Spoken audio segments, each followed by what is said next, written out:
지금 이렇게 정청래 대표가 약간은 이재명 대통령보다 좀 더 도드라지고 좀 더 부각되는 상황, 이걸 어떻게 봐야 하느냐.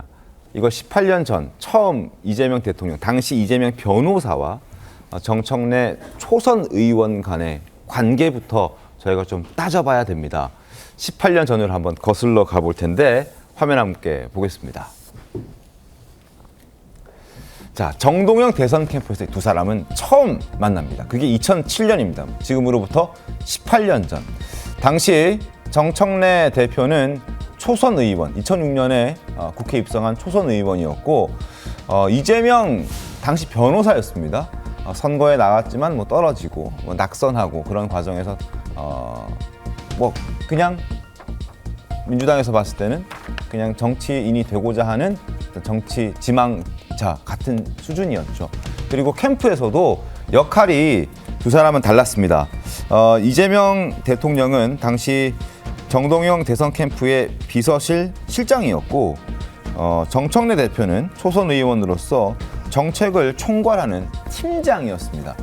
그러니까 당시에는 정청래 대표가 조금 더 정치적인 어떤 입지로 봤을 때는 조금 더 우위에 있는 상황이었고, 그리고 4선 의원 하는 동안에는 이재명 대통령은 성남지사를 거치면서 이제 급부상하긴 했습니다만 여전히 어느 정도 정청래 대표 입장에서는 그래도 내가 먼저 좀 한 수 위다, 이런 생각들을 갖고 있는 것 아닌가라는 얘기들도 많이 나오고 있습니다. 김 전 최고는 어떻게 보십니까?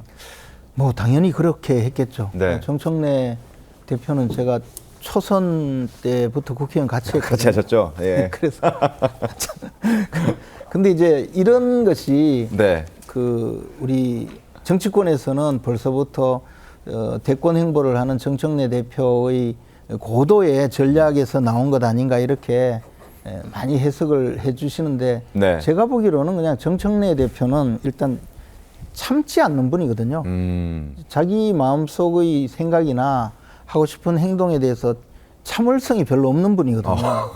그러니까 이제 하고 싶은 대로 일단 하는 거죠. 그리고 그것이 묘하게도 지금 민주당 강성 지지자들의 지지를 받고 있어요. 네. 아마 굉장히 환호하는 분들이 많을 거라고 봅니다. 그렇기 때문에 정청래 대표는 이런 상황을 굉장히 즐기고 있을 가능성도 많고, 즐기고 있을 수 또 있다. 더 나가서 이렇게 해서 성공해 왔거든요. 네. 지난번 대표 경선 당시에 박찬대 의원하고 경쟁을 할 맞아요. 때 박찬대 의원은 사실 이재명 대표가 꼭 당선시키고 싶은 사람이라는 것이 온 국민이 알 정도였잖아요. 당시 민주당 의원들도 상당수가 박찬대 의원에게 가 있었잖아요. 그렇죠. 박찬대 의원이 누구냐 하면 원내대표를 하면서 네. 이재명 대표 코딱지를 뜯어줬다고 해서 비난을 받은 분이잖아요.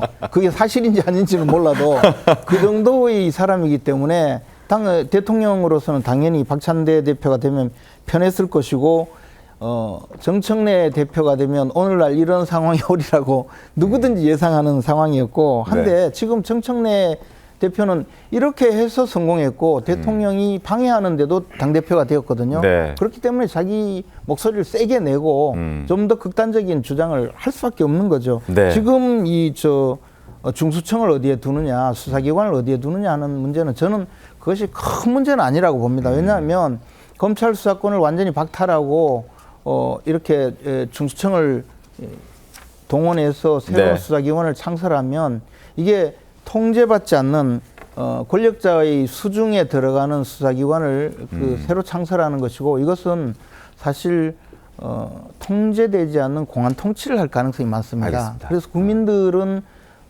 앞으로 과연 국민들의 기본권이 어떻게 보장을 받을 건가 걱정스러운데, 그것을 두고 이런 근본적인 문제는 전혀 거론하지 않고 중수청을 어디에 둘 건가를 가지고 싸우고 있고, 보안수사권을 줄 거냐 말 거냐를 가지고 싸우고 있기 때문에 이런 것을 그냥 저 정치 게임으로 접근을 해서 이렇게 하고 있거든요. 저는 이런 일은 앞으로도 계속되리라고 생각합니다. 그리고 이런 미묘한 갈등 때문에 지금 국민의힘에서는 한 발 더 나아가서 이런 해석을 내놨습니다. 이 레임덕이라는 것이 있는데 보통 임기 말쯤 되면 발생하는 게 레임덕이라고 하잖아요. 그리고 이 레임덕은 외부에 의한 뭐 어떤 환경에 의한 작용으로 이제 벌어지는 것인데 그렇지 않다. 이번에 이재명 대통령의 레임덕은 빨리 왔고 그리고 내부의 어떤 다툼 때문에 레임덕이 왔다라는 얘기를 하고 있습니다. 들어보시죠. 정부 여당이 제1야당 대표의 요구에 대해서 진정성 있는 답변을 내놓지 못한다면 이재명 대통령이 말하는 대화와 협치는 허울 좋은 말잔치로 전락하게 될 것입니다. 검찰 해체 시도를 강행한다면 국민의힘은 1월 이재명 용산 대통령의 완전한 레임덕이자 정청래 여의도 대통령의 입법 독재로 간주하겠습니다. 정부 조직 개편은 반드시 여야가 합의 처리한 겁니다. 우리 국민의힘과 의논하지 않고 패스트 트랙으로 처리한다면 이재명 전 대통령의 레임덕의 시작이고 동시에 찬란한 정청래 대표의 등극을 알리는 시그널이 될 것입니다. 자, 어쨌든 레임덕이라는 단어가 벌써 등장했는데 지켜보죠. 정청래 대표와 또 이재명 대통령의 관계 그리고 국민의힘과 민주당의 관계. 내일 또 이재명 대통령 취임 100일 기자회견도 예정이 되어 있으니까 어떤 얘기를 하는지도 한번 저희가 지켜보도록 하겠습니다.